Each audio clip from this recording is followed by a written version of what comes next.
Boa noite, queridos. Que Cristo esteja no seu coração, abençoando a sua vida. Neste último domingo do ano, nós estamos felizes por estarmos juntos na casa do Senhor. Que maravilha vocês estarem aqui e nós também juntos. Vamos pedir para o André colocar o nosso tema de hoje. O que está escrito lá?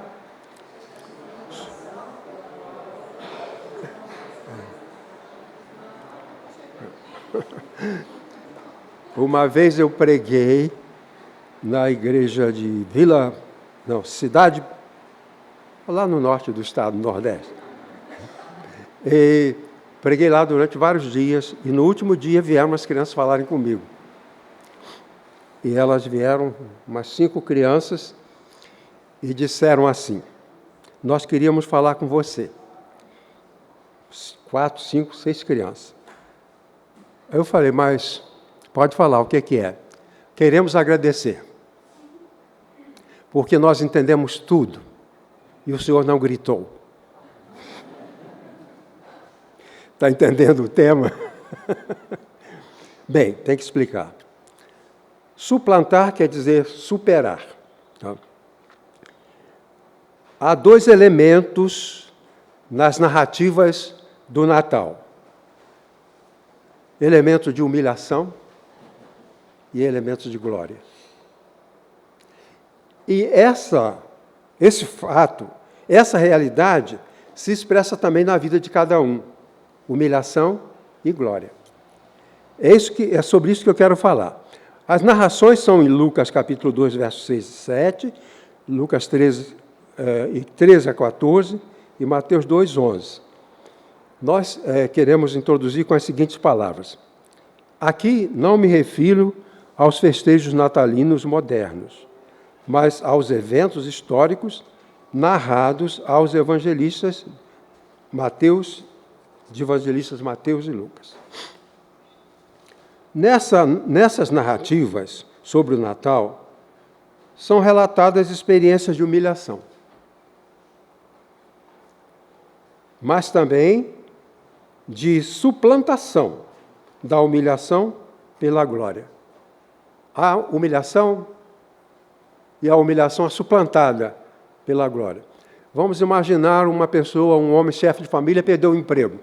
O que é isso? É glória ou humilhação? Humilhação. Então ele foi humilhado. Mas dentro de um tempo ele consegue outro trabalho, em boas condições. E o que é a experiência? Humilhação quando perdeu o emprego. Quando consegue outro emprego? Glória. Ele sente... Precisa de uns pentecostais aqui para gritar glória. Precisa para falar glória, porque a gente não fala glória, né? Tem medo. Bom, o que eu quero dizer é assim. Há uma semelhança entre as narrativas do Natal e as nossas narrativas pessoais. Quer dizer, há alguma coisa na narrativa da minha vida que coincide com narrativas do Natal. Humilhação e glória. Se você for narrar a sua vida com sinceridade, você vai descobrir que há momentos em que você se sentiu humilhado e há momentos quando você superou essa humilhação e experimenta um estado de glória. E o que eu quero dizer é isso. Eu não me refiro aqui aos desejos natalinos modernos, mas aos eventos históricos narrados nos evangelhos de Mateus e Lucas. Nessas narrativas sobre o Natal, são relatadas experiências de humilhação, as quais são suplantadas por experiências de glória. Nos escritos de Paulo, eram comuns 2 palavras, glória e vergonha. Quando era uma coisa negativa, o apóstolo falava, eu me envergonho do seu comportamento. Mas quando eles tinham um comportamento bom, Paulo falava, eu tenho glória no seu comportamento. Isso é como acontece, por exemplo, um pai de família. Né? O filho se comporta mal, o pai, nós ficamos humilhados. Mas quando ele se comporta bem, nós somos glorificados. Assim, coisas são alternadas, a humilhação e a glória. Esse conhecimento é importante para nós, porque as narrativas contêm experiência, as narrativas do Natal contêm experiências de humilhação e também experiências de glória. Então vamos ver como é que nós podemos relacionar as nossas experiências de glória, de humilhação e glória, com as experiências do Natal. Como nos identificamos? Como é que a nossa vida se identifica com a história do Natal? É isso que nós vamos ver. Primeiramente, a glória suplanta a humilhação na narrativa da viagem para Belém.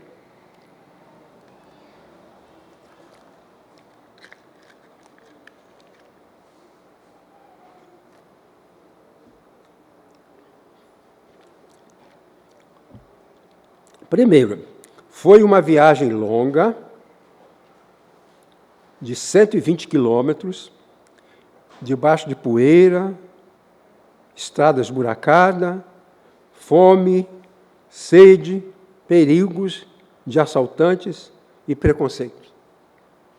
Só para explicar aos irmãos que eles vieram de Nazaré e o pessoal de Nazaré era muito desprezado. Ninguém, não gostavam dos nazarenos. Quando um novo convertido foi falar que Jesus, que o Messias tinha vindo, e falou, quem é ele? Jesus de Nazaré. Ah, Nazaré. Lá nunca nasceu uma pessoa importante. Nazaré nunca deu profeta, nunca deu um rei, nunca deu um juiz. Então era humilhação. E os nazarenos eram reconhecidos pelo seu sotaque e pelo seu modo de vestir. Então era humilhação, simples fato deles serem nazarenos. Então era uma viagem longa, com perigos, assaltantes e preconceito. Então, o que está aqui mostra um estado de humilhação. Estado de humilhação. E esse estado de humilhação, ele é superado, ele é suplantado. Eu já passei por muitos estágios e situações de humilhação, mas elas sempre foram superadas. Com José e Maria houve humilhação. Por serem nazarenos, por viajarem a pé, eu suponho que eles andaram a pé. A história cria coisas, né? Por exemplo, José com Maria, puxando Maria num jumentinho, né, por 120 quilômetros, acho que eles foram a pé. Os peregrinos andavam a pé. Eles vinham da Galileia para Jerusalém, para adorar, e vinham a pé. Por isso que eles diziam, alegrei-me quando me disseram, vamos à casa do Senhor. Eles saíram lá da Galileia e vinham para Jerusalém caminhando. Então, essa viagem de José e Maria é uma viagem humilhante, cansativa. Segundo, desprezo na procura de um abrigo. Eram de Nazaré, tudo era contra eles. Eram de Nazaré, que não agradavam as pessoas, Nazareno não quer hospedar. Eram pobres. O texto diz, não havia lugar para eles na hospedaria. Não havia lugar porque eles não tinham dinheiro. Os irmãos sabem isso. Faltam as coisas para quem não tem dinheiro. Então, pobre, um casal pobre chegando ali, não tem lugar para vocês. Porque vai chegar alguém que paga 3 vezes mais e nós vamos deixar essa vaga para hospedar esses que vão chegando aí. Pois bem, eles não acharam lugar. Não acharam lugar. Terceiro, desamparo de Maria na hora de dar à luz. Foram abrigados em um estábulo, que é presépio, gruta ou lapa. A gente fala, Jesus nasceu no presépio, o presépio era numa gruta e Lapa são a mesma coisa. Então, algumas cidades têm o bairro da Lapa, exatamente porque em algum lugar havia uma gruta. A Lapa havia... Vou explicar melhor, para depois alguém dizer, eu não entendi. Era o seguinte, Belém, para onde José e Maria foram, era na montanha, nas montanhas, era uma cidade montanhosa, com estreitas com caminhos muito estreitos, vias muito complicadas, e era um lugar difícil. E ali havia, em algumas casas, eles aproveitavam uma gruta que havia, para guardar um animalzinho. Geralmente, quem morava em Belém não tinha cavalo, camelo, ou eles andavam a pé e usavam um jumentinho para levar a carga. Era isso.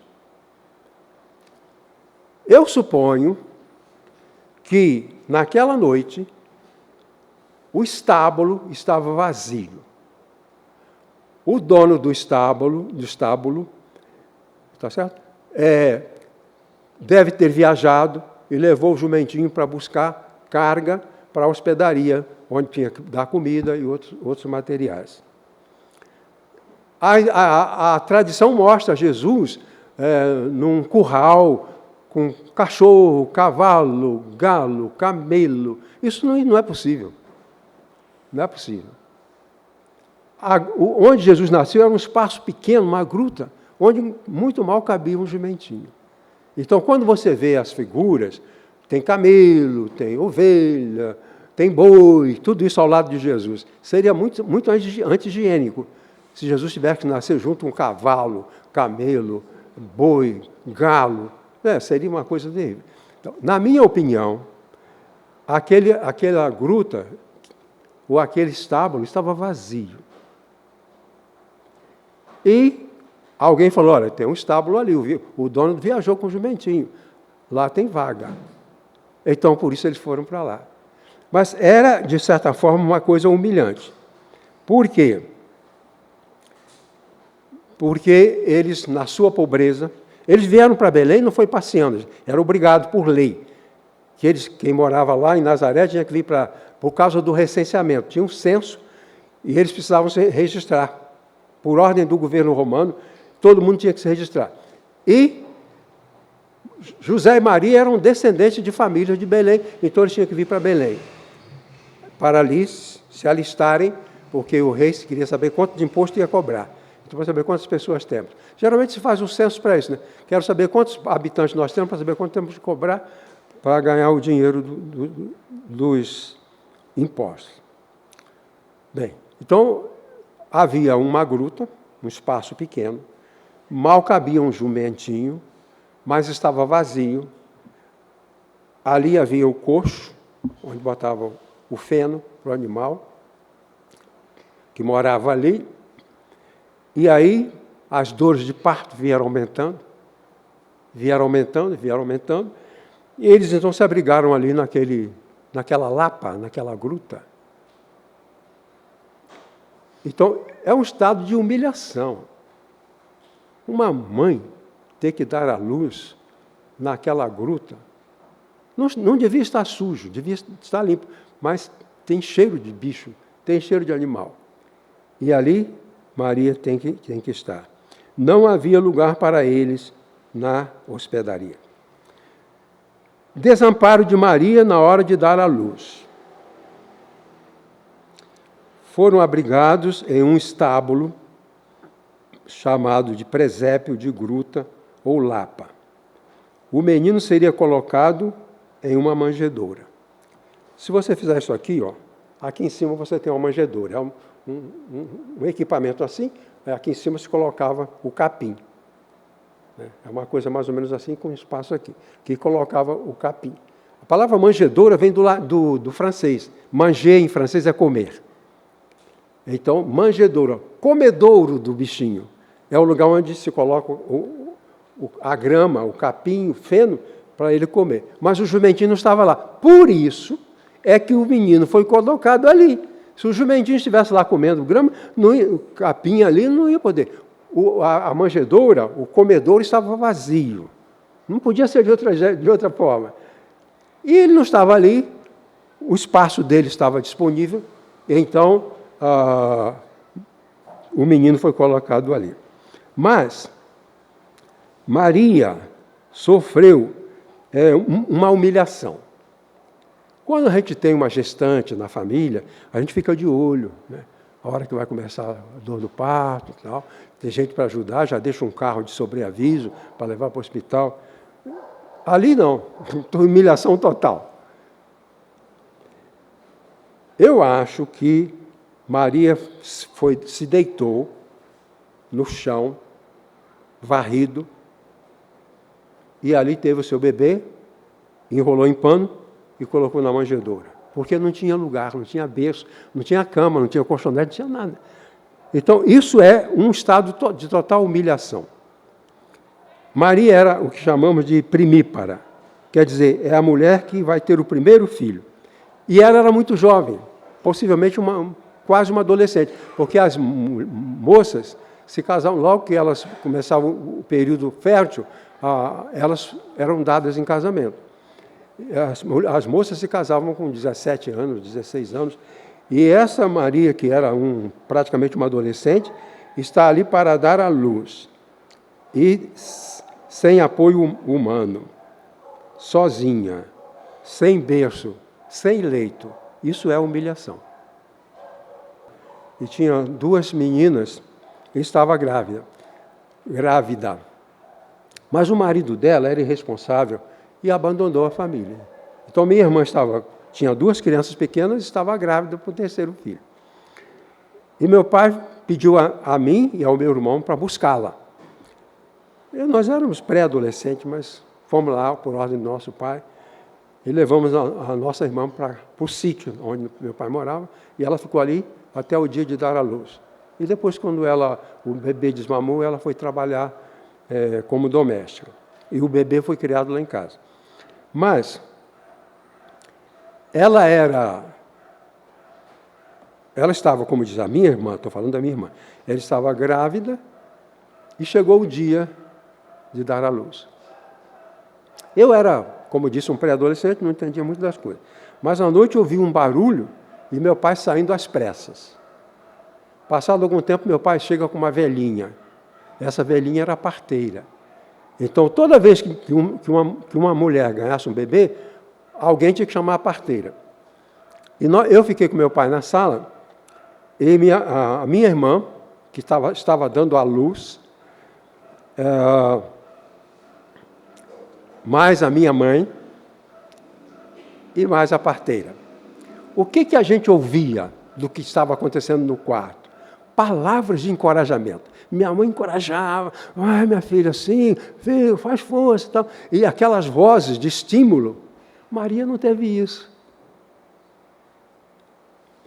Eu fico pensando que, sem ninguém para dar uma força, na maternidade, quando eu trabalhei 3 anos na maternidade, quando chegava a hora do parto, a enfermeira colocava a gestante na mesa de parto, o médico vinha e 2 funcionárias, uma enfermeira e uma técnica de enfermagem.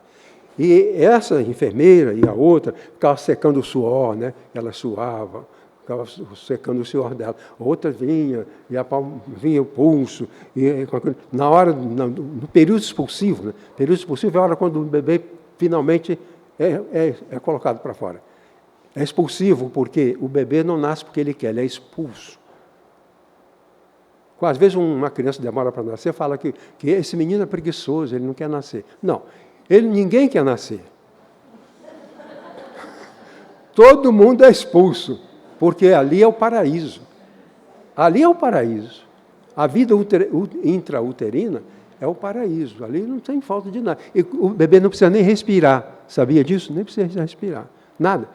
Não precisa vestir roupa, não, ele está ali. É o paraíso. Então, mas chega um momento que se expulsa.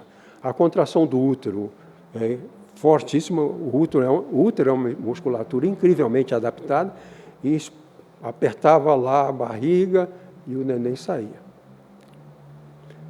Então, toda vez que uma mulher vai ganhar um bebê, precisa dessa assistência. Maria não teve. Que humilhação, né? Vai ganhar um bebê, está no estábulo, ninguém para ajudar. José já era de idade. Muita gente, hoje nos filmes, por isso aqui eu tenho um certo problema com novela religiosa, com filmes sobre a Bíblia, porque eles distorcem para agradar. Na verdade, José não era um jovem que aparece nos filmes. Geralmente, nos filmes, aparece um jovem muito robusto, muito bonitão, com aquela barba bem feita, e Maria ao seu lado, uma jovenzinha. Não. Ele era um ancião. A última vez que se ouviu falar dele foi quando Jesus tinha 12 anos. Nunca mais se falou dele. Ele era um ancião e morreu. Maria tinha mais filhos e foi criando aqueles filhos, e Jesus era o primogênito, responsável pela família. Pois bem, aqui então temos as situações de humilhação. A glória suplantou a humilhação quando Maria se deu conta de que estava diante do Messias, o Salvador. Vejam só, Maria passou muito medo e vergonha. Imagine aquela situação e ela olha para aquele bebê. O anjo avisou que quando eu desse à luz, aquele menino seria o Cristo, o Messias. A glória. Agora é a glória. A humilhação foi suplantada pela glória. Ela olha para o bebê e diz, o Filho de Deus. O Messias prometido. Então, o ambiente de humilhação passa a ser um ambiente de glória. Um dos nomes, uma das maneiras como Jesus era chamado, era o Filho do Homem. Filho do Homem. Filho do Homem significa o homem perfeito.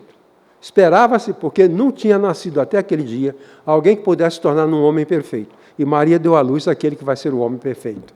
O Filho do Homem.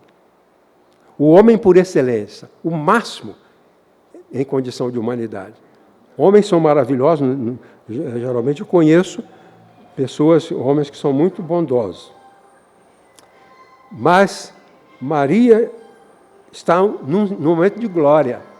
Passou o perigo, deu à luz, botou na manjedoura e ficou olhando. Aqui está o Messias prometido. Aqui está o Messias prometido.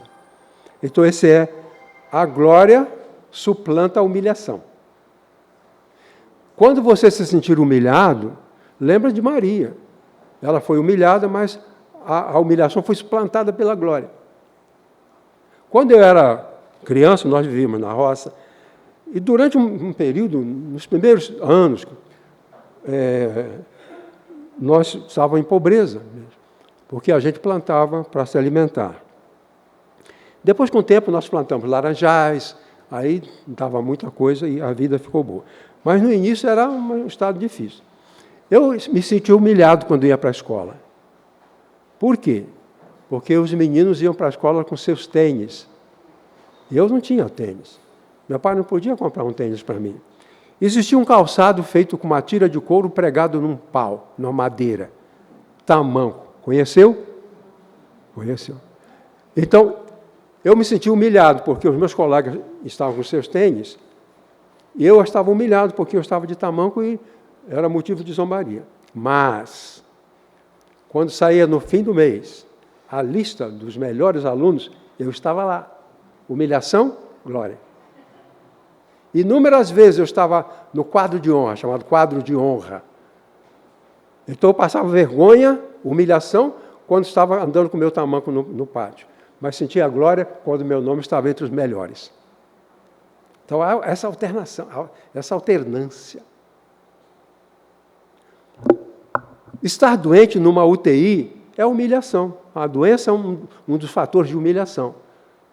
Mas quando você tem alta, é glória, vai para casa. Você fica ansioso para ir para casa, e chega um dado momento, a gente, esperando que o médico mande a gente embora, num dado momento ele manda a gente embora. É a glória. Então, o que vemos é assim, a humilhação e a glória. A glória suplantou a humilhação quando Maria se deu conta de que estava diante do Messias, o Salvador. Valeu. Valeu a humilhação, valeu falta de equipamento, valeu falta de uma mulher para me ajudar, para ajudá-la a ter o bebê. Mas agora o bebê está ali. E ela olha para ele e se lembra do que o anjo falou. Esse menino será o Messias prometido. O Cristo eterno. Bom, o nosso seguinte argumento diz assim: a glória suplanta a humilhação na narrativa sobre os pastores. Os pastores eram uma classe social desprezada, pastores de ovelhas. Eram acusados de serem sem higiene, grosseiros e desonestos. Os pastores de ovelhas eram humilhados por natureza. Eles não tomavam banho, ficavam no mato com as ovelhas. As ovelhas têm cheiro forte. Meu filho Eliseu que sabe.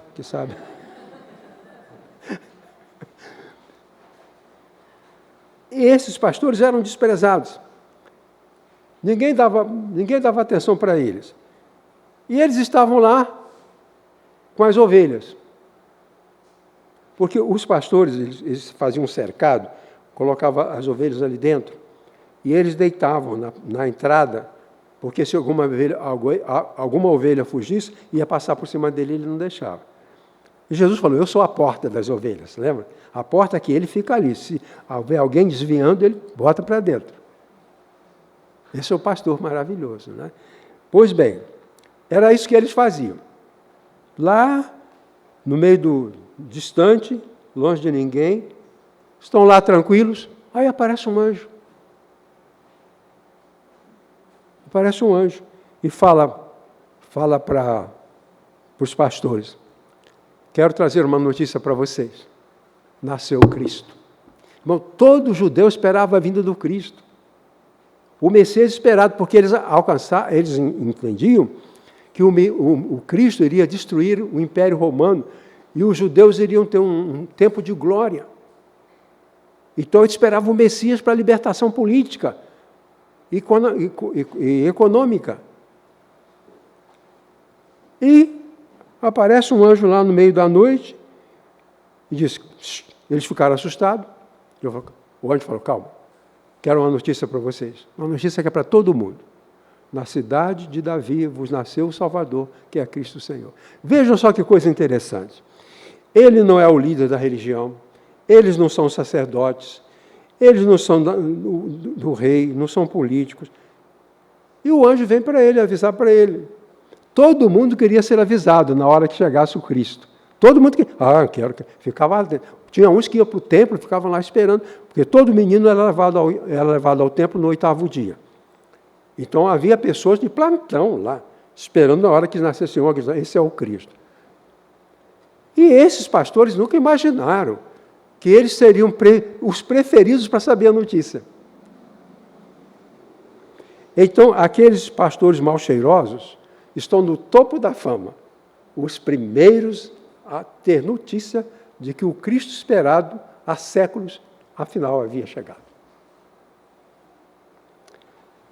Pois bem, os pastores eram uma classe social desprezada, eram acusados de serem sem higiene, grosseiros e desonestos. Alguns pastores eram desonestos, pegavam a ovelha do outro rebanho e colocavam no rebanho dele. Isso acontecia, mas não eram todos eles que faziam isso. Então, o roubo de ovelhas era muito, muito comum. Cada um tinha que tomar conta, não dos lobos apenas, mas também proteger dos outros pastores que roubavam.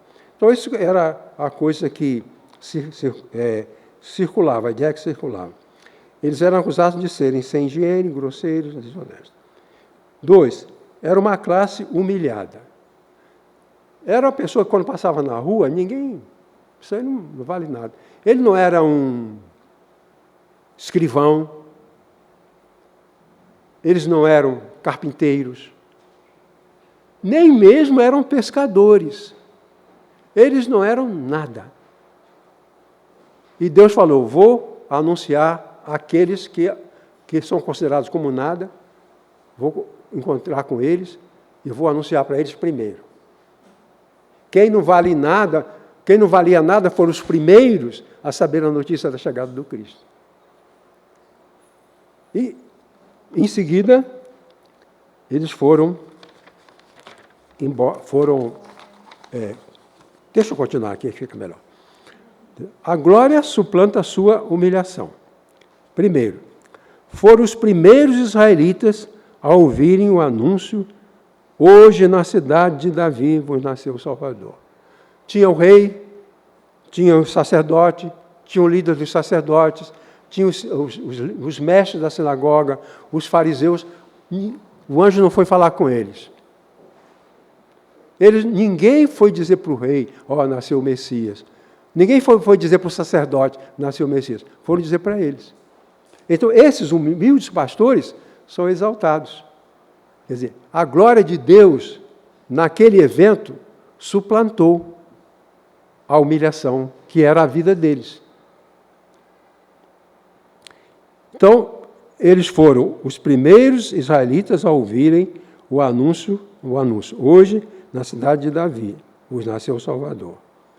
Mas tem uma outra coisa que dificilmente a gente presta conta. Por que houve um coro de anjos? Por quê? Desde que eu era criança eu fazia essa pergunta. O anjo anunciou, agora um coro de anjos.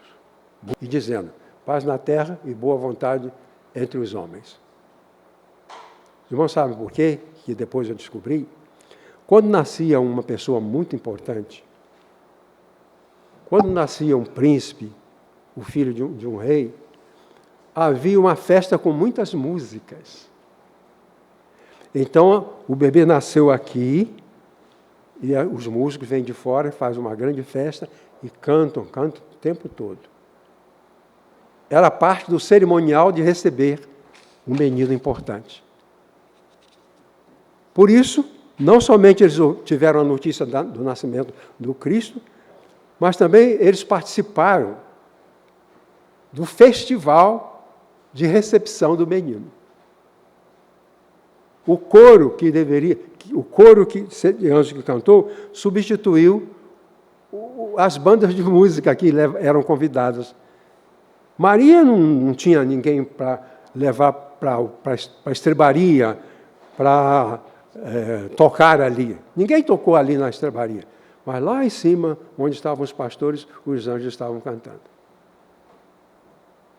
Então, os pastores superaram a humilhação porque eles foram os primeiros a saberem que o Cristo havia nascido.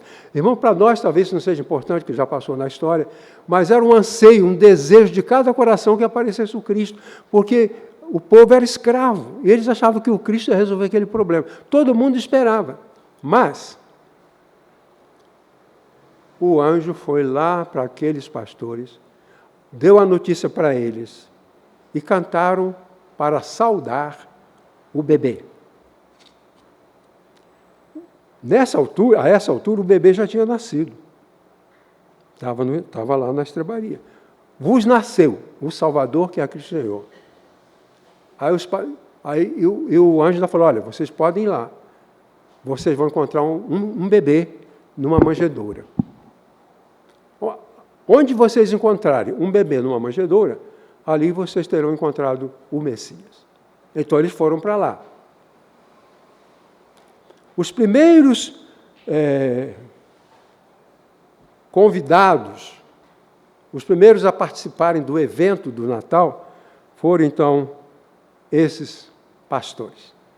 Gente humilde, simples, desprezada, foram eles. Foram eles. Bom, meu item 3. A glória suplanta a humilhação na visita dos magos. Agora aqui é uma ação de glória direcionada para o menino. Magos são sábios. Eram uma comunidade de homens estudiosos de astronomia, astrologia, história, religião, matemática. Eram sábios, esses magos. Eles vieram do Oriente. O Oriente era a Pérsia, que hoje é o Irã. Eram estudantes das Escrituras, principalmente do livro de Isaías, cujas profecias sobre o Messias eles conheciam. E eles tinham um método para calcular quando nasceria uma pessoa importante. E eles calcularam pelos métodos deles da matemática e astronomia, astrologia, falaram, é tempo, vai aparecer, vamos procurar. E eles foram procurar. É desse lado aqui, do lado oriente, né?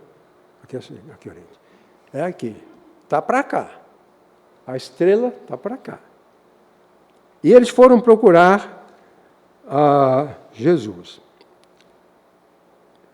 eram estudantes das Escrituras, eles tinham visto um astro no céu e resolveram procurar o Messias. Agora, veja só que coisa interessante.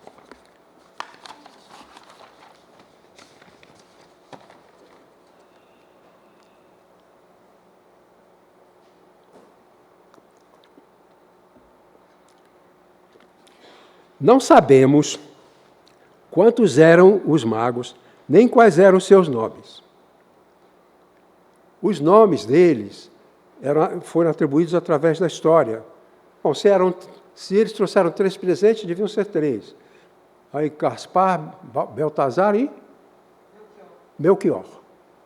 Até o nome eles tinham. Mas não podiam ser 4, levando 3 presentes, porque os presentes eram 3. Mas os que deram presente podiam ser um só, trazer 3 presentes. Mas como está no plural, vários vieram ali e trouxeram presentes. Eles vieram para procurar o presente. Eles deram 3 presentes. Eu vou mencionar de trás para frente. Primeiro, ouro, incenso e mirra, mirra, incenso e ouro. O que era a mirra? O que era a mirra? Mirra era um produto vegetal.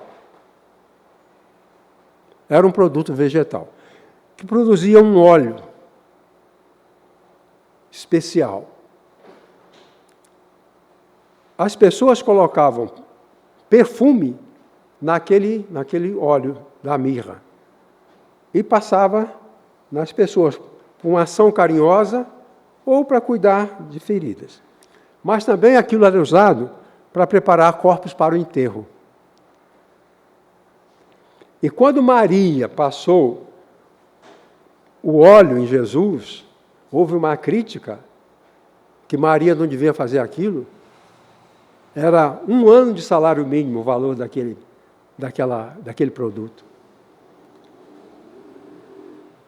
Houve uma queixa, uma reclamação, porque aquilo era um desperdício. Jesus falou, calma, ela estava me preparando para o meu enterro. Quem dava mirra é presente para quem vai morrer. Então começa falando daquele que vai morrer. A maior humilhação para o ser humano é a morte. É o ponto máximo da morte.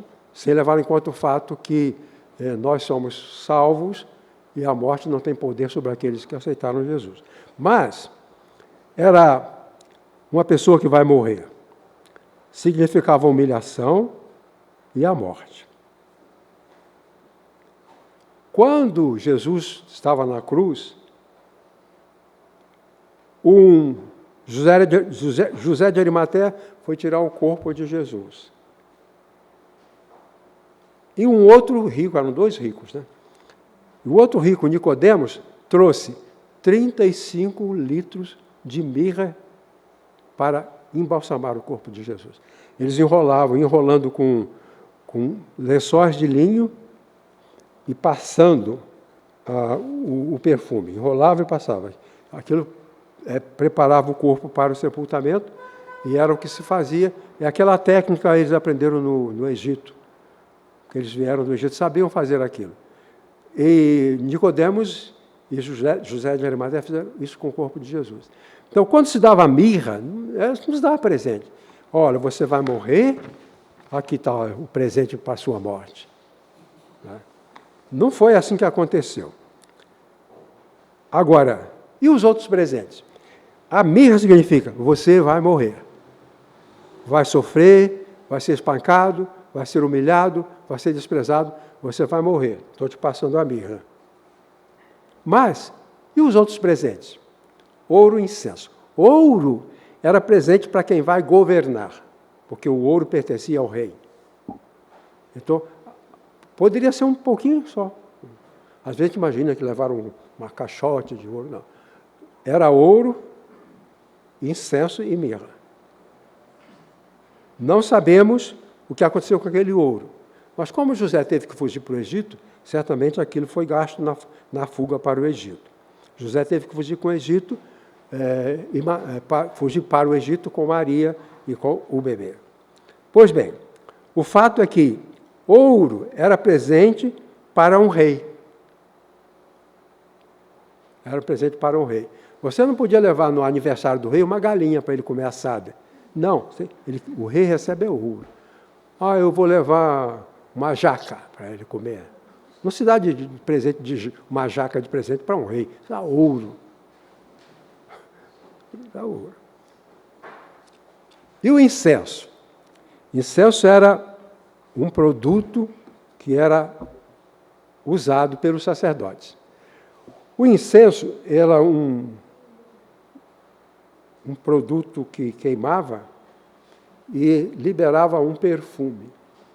E quando o sacerdote ia orar, ele colocava o fogo e aquele material ia queimando e saindo aquele cheiro.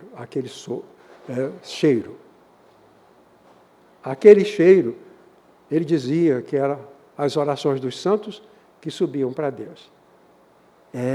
Ele é o grande sacerdote.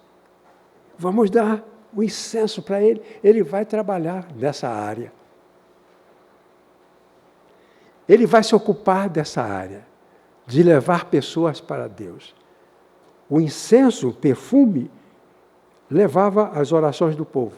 O sacerdote orava pelo povo e o perfume subia para Deus. Essa é a função do sacerdote. O rei e os sacerdotes eram as pessoas mais importantes. Jesus recebeu irra, mas também mirra, né? Jesus recebeu mirra, mas também recebeu ouro e incenso. Ele está destinado a reinar.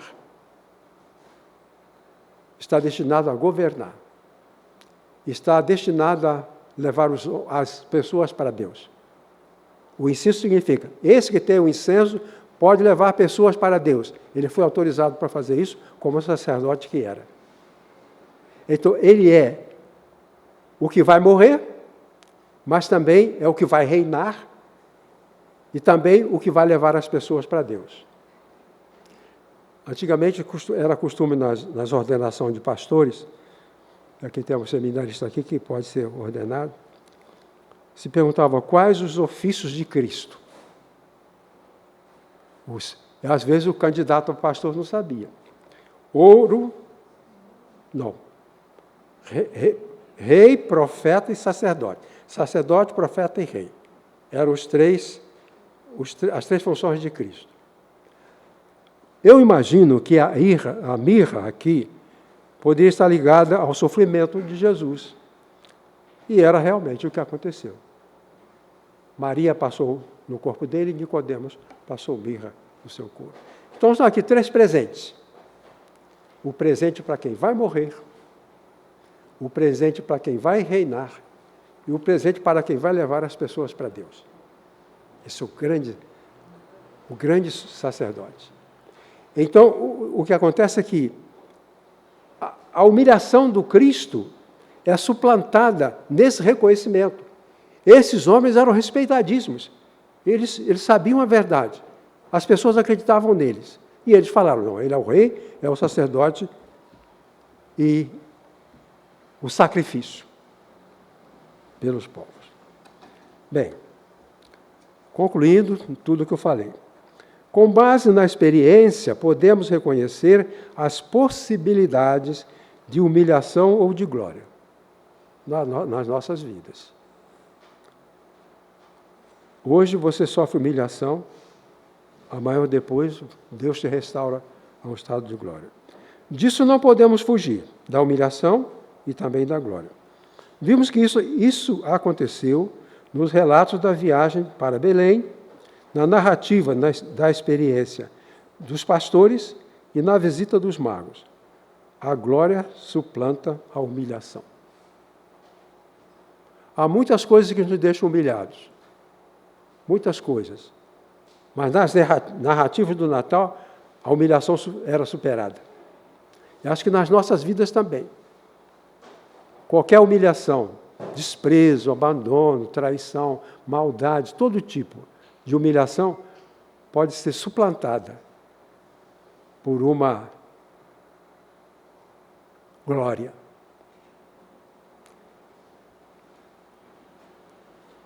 Se entrarmos em uma experiência de humilhação, podemos esperar que, dentro de certas condições estabelecidas por Deus, tal humilhação seja suplantada pela glória.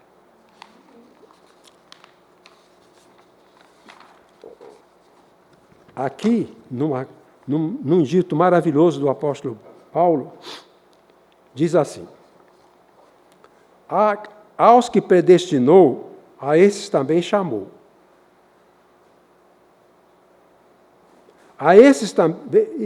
Aos que chamou, a esses também justificou. E aos que justificou, a esses também glorificou. Que a bênção do Senhor esteja sobre nós.